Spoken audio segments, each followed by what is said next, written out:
You walk through the door after 3 hours away. Your baby sees you and completely falls apart. Not happy crying, not relief crying, full scale, lung emptying, inconsolable crying. You have been gone for 3 hours. You are back, and somehow the crying is worse than when you left. Every parent in this situation thinks the same thing. Did I do something wrong? Did leaving cause damage? There's something wrong with my baby? Developmental researchers have been studying this exact moment for 6 decades. Their answer is the same across every study. No, and the opposite of yes. Natural assumption. Your baby is punishing you for leaving, or they are too attached, or something about the separation caused harm.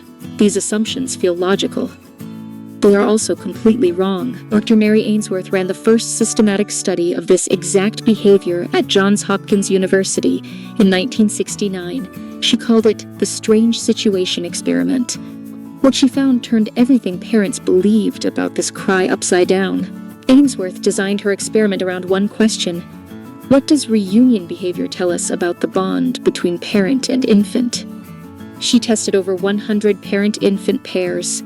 She documented every behavior precisely. She categorized every response pattern. Then she published her findings. The infants who cried hardest at reunion were not the damaged ones. They were not the anxious ones, not the ones with something wrong. They were the ones with the most secure attachment. Attachment is the term developmental psychologists, meaning scientists who study how the mind grows, used to describe the emotional bond between infant and caregiver.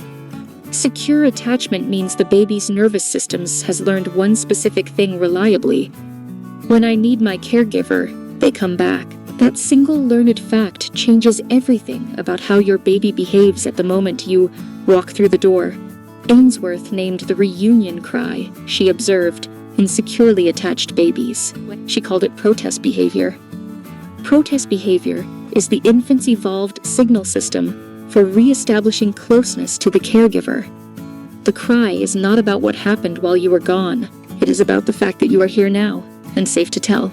Inside your baby's brain during those hours without you, 2 systems run simultaneously. The first is the proximity monitoring system. Proximity means physical closeness. Your baby's nervous system maintains a continuous background signal. It tracks where the primary caregiver is at all times. Think of it like an internal radar unit. It does not rest. It does not pause. It runs every minute you are away. For 3 hours, that radar registered one thing: caregiver absent, caregiver absent, caregiver absent. The second system running is cortisol regulation. Cortisol is your body's primary stress hormone, the same chemical that surges when you hear a crash in the middle of the night. Research from Harvard Center on the Developing Child confirmed this directly. A baby's cortisol level rises during separation from a primary caregiver, even during a manageable, non-distressing separation, even if your baby was perfectly happy while you were gone, playing, laughing, and normally. The cortisol system was still running an elevated background stress signal underneath all of it. 3 hours of quietly building stress chemistry. Waiting. The reason the crying erupts at reunion, not during separation, comes down to basic biology. During your absence, your baby's nervous system is in a holding pattern, maintaining function, managing without the primary regulatory signal. Think of it like a pressure valve on a water system. While pressure builds steadily, the valve holds. The moment a safe release point appears, everything accumulated discharges at once. Your arrival is that release point. The moment your baby sees you, 2 things happen at exactly the same time. The cortisol stress chemistry that built up during your absence now has a safe channel to discharge through, and the proximity radar that ran for 3 hours can finally stop running. Cry is both of those systems releasing simultaneously. It is not directed at you. It is not a protest against you. Your presence is what made it safe to cry at all. Dr. John Bowlby developed attachment theory at the Tavistock Institute in London in 1969. He documented this mechanism precisely in his foundational research. He found that protest behavior at reunion is highest in infants, whose caregivers are most reliably responsive. The louder the cry when you return, the more certain your baby is that returning is what you do. Here is what 6 decades of attachment research says about where this reaction leads long-term. Ainsworth's original data showed something that surprised even her research team. The infants who showed the strongest reunion protest cries developed the most secure long-term attachment by 18 months. The Minnesota Longitudinal Study of Risk and Adaptation tracked children from infancy into adulthood. It ran for over 30 years at the University of Minnesota. Researchers followed the same individuals from birth through their 20s. Their finding: children who showed strong reunion protests as infants showed stronger emotional regulation as adults, better relationships, more resilience under stress. Think of your baby's nervous system like a seismic sensor. The sensor is most active at the exact moment accumulated pressure releases. That peak readout is not damage. That is the sensor doing precisely what it was calibrated to do. The cry at reunion is the sensor reading the release correctly. A sensor that responds accurately to real pressure is a healthy sensor.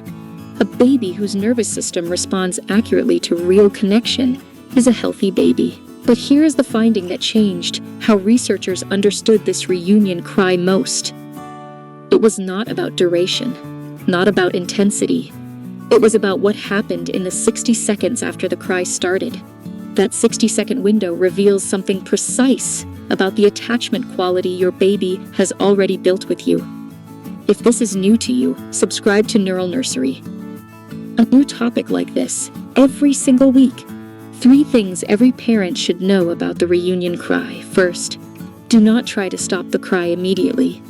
Let it run for 60 seconds before doing anything else. Here is why this works. Research from the University of California, Berkeley on reunion behavior found something specific.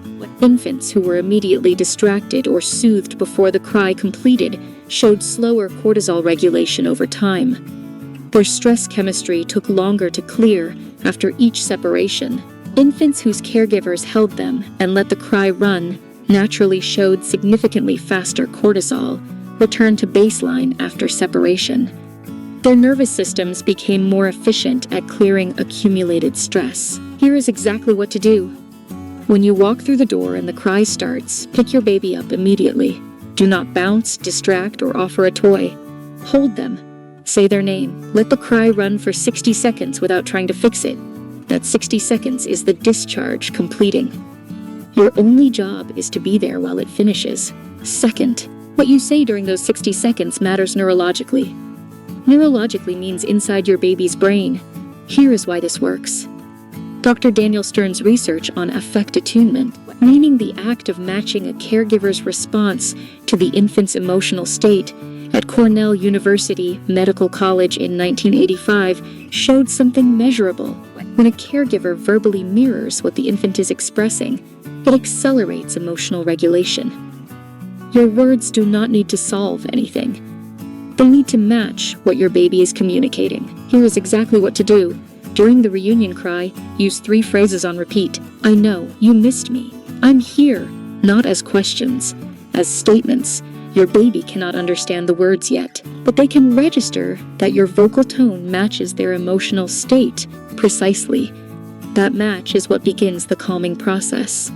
It tells the nervous system the signal has been received. Third, if your baby does not cry when you return, that is also attachment data, but different data. Here is why this works. Ainsworth's strange situation research identified a second attachment pattern alongside secure attachment. She called it avoidant attachment. Avoidant means the baby has learned that expressing need does not reliably produce a warm response. Babies with avoidant attachment suppress the reunion cry. They appear calm at return, but their cortisol data tells a different story. Research from Leiden University in the Netherlands measured stress hormones in infants who appeared calm during reunion. Their cortisol levels were equal to or higher than babies who were visibly distressed. The suppressed cry is not peace. It is learned silence. Here is exactly what to do. If your baby seems indifferent when you return, make your arrivals deliberate events. Name your return out loud. Make eye contact. Wait for them to initiate contact rather than moving straight past them. Give their nervous system repeated evidence that expressing need to you produces a reliable, warm response every time. A baby who learns that you respond will eventually stop suppressing the signal. The next time you walk through the door and your baby falls apart, remember what Ainsworth's research found. That cry is not blame. It is not a protest against you. It is not proof that leaving caused harm. It is the exact behavioral signature of a baby who learned something profound about you. You come back. Every parent who has ever stood in a doorway, feeling guilty at that sound, needs to hear this. The intensity of your baby's reunion cry is a direct reflection of the depth of the bond built before you left. A baby who cries hard at your return is a baby whose nervous system treats your presence as the most significant regulatory signal in their world. They held it together while you were gone. They managed, they played and ate and functioned. And the moment you walked through the door, their nervous system said something. It had been waiting 3 hours to say, "Save now. You can let go." Bowlby spent his career studying what secure attachment between parent and child actually looks like in behavior. Not in words, in the actual behavior of real infants in real rooms. He found that it does not look like calm. In the early years, it looks exactly like what you are watching from that doorway. A baby who is completely undone by the fact that you came back, because you always come back. That is not a problem to fix. That is the whole point. That is everything you were building, every ordinary day before this one. You built a baby who knows you return. The cry is the proof. If you want to understand more about what is happening inside your baby's mind, subscribe to Neural Nursery. A new topic every week. If this changed how you hear that reunion cry, share it with someone who has stood in that doorway feeling guilty about leaving. A partner, a co-parent, anyone who has ever questioned whether going back to work, running an errand, simply leaving the room for 20 minutes caused damage. Next week, what babies actually hear when their parents fight. Researchers placed sleeping infants inside MRI scanners and played recordings of angry voices. What happened inside those sleeping brains changes everything. You are not going to want to miss it.